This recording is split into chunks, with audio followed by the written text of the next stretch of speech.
Hello' দোস্ত, welcome back my YouTube channel. আপোনালোকক মোৰ আন এটা নতুন ভিডিঅ'লৈ স্বাগতম।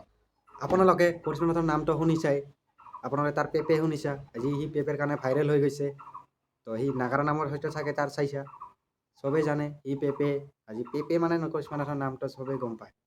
তো তাৰ ভিডিঅ'টো আজি তাৰেই হয়, মানে সি পেপেৰ বাহিৰেও অসমীয়া গান গায়। তো আপোনালোকে যদি চোৱা নাই ভিডিঅ'টো শেষলৈকে চাই থাকিব। যদি ভিডিঅ'টো চাই আছ, লাইক শ্বেয়াৰ চেনেলটো ছাবস্ক্ৰাইব কৰি আগবঢ়াই লৈ যাওক। আহক গানটো চাওক, কি অসমীয়া গান হয়, আহক।